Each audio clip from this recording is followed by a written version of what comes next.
దేవునికి స్తోత్రం.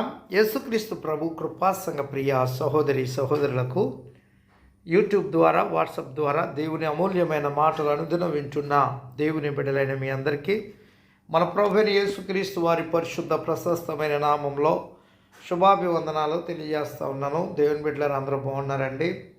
మరి దేవుడు మనకిచ్చిన ఈ యొక్క ఉదయకాల సమయమును బట్టి అనగా సోమవారం దినము 8వ తారీఖు ఏప్రిల్ నెల 2024 సంవత్సరం దేవుడు మనకిచ్చినటువంటి వాక్యము పరిశుద్ధ గ్రంథం నుండి కీర్తనల గ్రంథము 13వ కీర్తన 4వ చరణాన్ని చదువుకుని కొద్ది నిమిషాల వాక్యాన్ని ధ్యానించుకుందాం. నేను మరణ నిద్ర నొందకుండాను వాని గెలిచితనని నా శత్రువు చెప్పుకొనకుండాను నేను తూలిపోయి ఉండగా నా విరోధులు హర్షింపకుండాను నా కన్నులకు వెలిగిమ్ము. ప్రార్థన. పరిశుద్ధుడా ప్రేమమేడ మా తండ్రి, వాక్యమైన దేవ మాతో మాట్లాడి మమ్మలను బలపరచుమని యేసుక్రీస్తు వారి నామంలో ప్రార్థించి వాక్యమును ధ్యానించుచున్నాము తండ్రి. ఆమేన్. ప్రభునందు ప్రియా దేవుని బిడ్లరా, భక్తుడైన దావీదు గారు 13వ కీర్తనలో దేవుని కృప కొరకు చేసినటువంటి ప్రార్థన మనకి కనబడుతుంది. ఏమంటే ఇక్కడ 4వ వచనంలో చెప్తా ఉన్నా, నేను మరణ నిద్ర నొందకుండాను వారిని గెలిచితిన నా శత్రువులు చెప్పుకోకుండాను నేను తూలిపోయి ఉండగా నా విరోధులు హర్షింపకుండాను నా కన్నులకు వెలిగిమ్ము. అంటే నా దీపాన్ని వెలిగించు, నాకింకా చక్కటి అధికమైనటువంటి ఆయుష్ని దయచేయి. అందుకనే చక్కటి పాట కీర్తనాకారుడు తెలియపరచున్నాడు. నా దీపమును వెలిగించువాడు నా చీకటిని వెలుగుగా చేయును, జలరాశుల నుండి బలమైన చేతితో విడుదలనిచ్చిన బలమైన దేవుడు యెహోవా నా బలమా, యథార్థమైనది నీ మార్గం, పరిపూర్ణమైనది నీ మార్గం. దేవునికి స్తోత్రం. దేవుని బిడ్డలారా, మన దీపాలని వెలిగించువాడు ఆయనే. అవునండి, మన దీపాలని వెలుగుగా చేసేవాడు ఆయనే, ఇంకా నిలబెట్టేవాడు ఆయనే. నరుని ఆత్మ యెహోవా పెట్టిన దీపం. అందుకే నా దీపం ఇంకా వెలిగించబడాలి అనంటే, ఆరిపోకుండా ఉండాలి అనంటే అది దేవుని చేతిలో ఉంది. అందుకని దావీదు భక్తుడు చక్కటి మాటని తెలియపరిచారండి. శత్రువులో ఏమంటే దావీదు గారిని గెలిచానని అనుకోకుండా, ఏమంటే వాళ్ళు చెప్పుకోకుండా, తూలిపోతాడని ఇంకా వాళ్ళు సంతోషించకుండా వెలిగించమంటున్నాడు. అనగా ఇంకా బలమును, ఆరోగ్యమును, శక్తిని, ఆయుష్ని దేవుడు దావీదు గారికి అనుగ్రహించే రీతిగా తెలియపరుస్తున్నాడండి. ఈ కీర్తన దావీదు గారు రచించింది. శత్రువులు అతని మీద జయోత్సవం పొందకుండుటకు సహాయం కొరకు దావీదు గారు చేసిన ప్రార్థన. కీర్తనకారుడు దేవుడు తనకు దూరమైన అనుభూతితో దేవుడు తనను మర్చిపోయాడనే బాధతో దేవుని సహాయం కొరకు చేసిన ప్రార్థన కీర్తన ప్రతిబింబిస్తూ ఉందండి. కొన్నిసార్లు మనం దేవుని పిలుపునందుకొని ఆయన సేవలో నిమగ్నమై ఉన్నప్పుడు హఠాత్తుగా విపత్కర పరిస్థితిలో నెలకొనవచ్చు. అట్టి ఇబ్బందుల్లో, శ్రమల్లో, సమస్యల్లో దేవుడు మరిచిపోయాడా, దేవుడు విడిచిపోయాడా, లేక తనను తాను కనుమరుగు చేసుకున్నాడా అని భక్తులు, విశ్వాసులు తలంచుట సహజమండి. దేవుడు ఎక్కడున్నాడో, దేవుడు ఎక్కడ దాక్కున్నాడని ఆగ్రహం వ్యక్తపరచుట సహజం. ఇశ్రాయేలు దేవా రక్షక, నిశ్చయముగా నిన్ను మరుగుపరుచుకొని దేవుడివై ఉన్నావని యెషయా గ్రంథం 45:15 ఏమండి ప్రవక్త యెషయా తెలియజేస్తూ ఉన్నాడు. కొన్ని పరిస్థితుల్లో దేవుడు అదృశ్యమైపోయి మన బాధల్లో పట్టించుకోకుండా మరుగైన సందర్భాల్లో విశ్వాసి ఎదుర్కొనే ఆవేదన ఈ కీర్తనలో దావీదు గారు వ్యక్తపరుస్తూ ఉన్నాడు. యెహోవా ఎన్నాళ్ళ వరకు నన్ను మర్చిపోదువు, నిత్యము మరిచెదవా, నాకు ఎంతకాలం విముఖుడవై ఉంటావు అని కీర్తన 13:1 చెప్తున్నాడు ఆయన.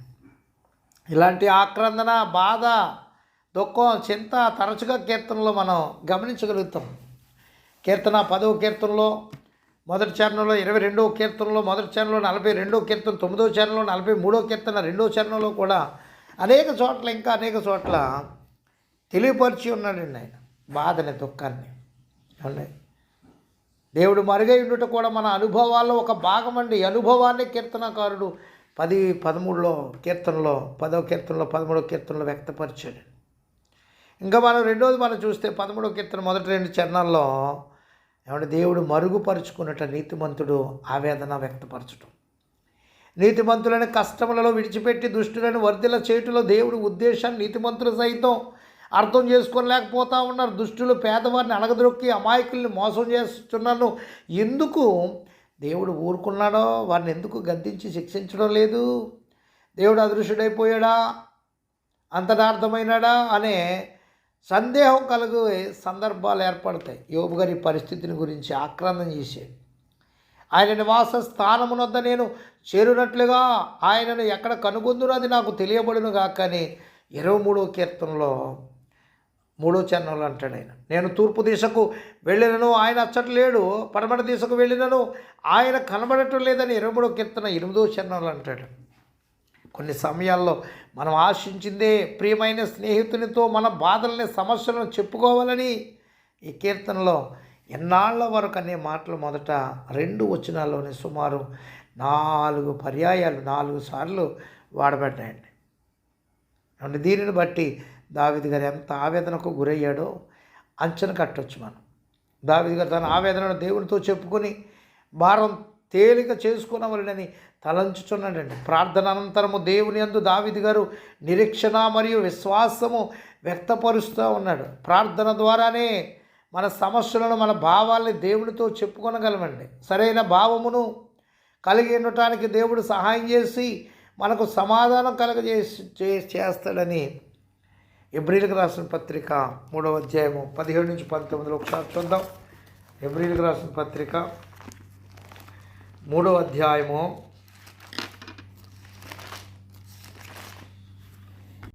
ఇక్కడ 3వ అధ్యాయం 17, 19 వచనాల్లో చూస్తే ఏమంటే దేవుడు తెలియపరుస్తున్నాడు. హెబ్రీయులకు రాసిన పత్రికలో 3వ అధ్యాయము 17 నుంచి 19లో ఎవరి మీద 40 ఏళ్ళు ఆయన కోపగించునో పాపం చేసిన వారి మీదనే కదా వారి శవములు అరణ్యంలో రాలిపోయాను. తన విశ్రాంతిలో ప్రవేశింపరని ఎవరిని గూర్చి ప్రమాణం చేసినో అవిధేయులైన వారిని గూర్చి కదా. కాగా విశ్వాసం చేతని వారు ప్రవేశింపలేకపోయినని గ్రహించుచున్నాము. దేవుని బిడ్డలను గమనించండి. ఇక్కడ దేవుడు తన కొరకు నెమ్మదిగా కార్యం చేయుచున్నాడని లేదా ఆలస్యం చేయుచున్నాడని దావీదు గారు తరచుగా భావించాడు. అలాంటి అసహనాన్నే మనం కలిగి ఉండే సందర్భాలు ఉండొచ్చండి. దుష్టత్వం మరియు శ్రమలో కలిసి కొనసాగుతున్నట్లు మనకు కనబడవచ్చు. దేవుడు వాటిని నిరోధించినప్పుడు మనకు ఆశ్చర్యం కలుగుతుంది. తాను న్యాయం కొరకు ఎంతకాలం కనిపెట్టవలసి వచ్చినను తాను దేవుని అందు విశ్వాసం విడవనని దావీదు గారు తెలియజేస్తూ ఉన్నాడు. అట్టి విశ్వాసమును మనం కలిగి ఉండాలని తెలియజేస్తూ ఉన్నాడు దేవుని బిడ్డలారా. విశ్వాసం కలిగి ఉండాలి. అందుకని విశ్వాసం లేకుండా దేవునికి ఇష్టడై ఉండుట అసాధ్యమని ఆమోస్ గ్రంథంలో ఏమంటే 3:6లోనో 6:6లోనో చెప్పబడి ఉన్నదండి దేవుని బిడ్డలారా. గమనించిన దేవుని బిడ్డలారా, మనం గమనించినట్లయితే ఇక్కడ భక్తుడైన దావీదు గారు అంటూ ఉన్నాడు, వెలిగించమంటున్నాడండి. ఇంకను ఏమంటే వెలిగించమంటున్నాడు. నిజమే, మన జీవితాలు వెలిగించబడితేనే కానీ అనేక మందికి మనము వెలుగుగా ఉండము. వెలిగించబడాలి. దీపాన్ని వెలిగించి ఎవడో కూడా మంచం క్రింద కొంచెం క్రింద పెట్టడం, అది అనేక మందికి వెలుగుకరంగా ఉండే రీతిగా దాన్ని దీపస్తంభం మీద పెడతాడు. దీపస్తంభం మీద దేవుని బిడ్డలారా, ఆ దీపస్తంభం మీద ఉంటే అది అందరికీ వెలిగిస్తుంది. దావీదు భక్తుడు వెలిగించమని అడుగుతూ ఉన్నాడు. ఎందుకని అంటే అనేక మందికి దేవుని యొక్క ఆశ్చర్య కార్యాలు, మహత్కార్యాలు, గొప్ప కార్యాలు తెలియచేయటానికి నీవు నేను ఒక ఆ రీతిగా దేవాతి దేవుణ్ణి వెలిగించమని అడగాలని ప్రభునామములో తెలియజేస్తూ ఈ మాటల్ని ముగిస్తాను. దేవుడు కొద్ది మాటలు మన వినికిడిలో దీవించునుగాక. ఆమేన్. తండ్రి, కుమార, పరిశుద్ధాత్మ త్రియేక దేవుని దీవెన మన ఎల్లరకు తోడై ఉండి కాపాడునుగాక. ప్రభు పనిలో మీ ఆత్మీయ సహోదరుడు పాస్టర్ ఎలీషా రాజు మస్కట్ నుండి. God bless you all.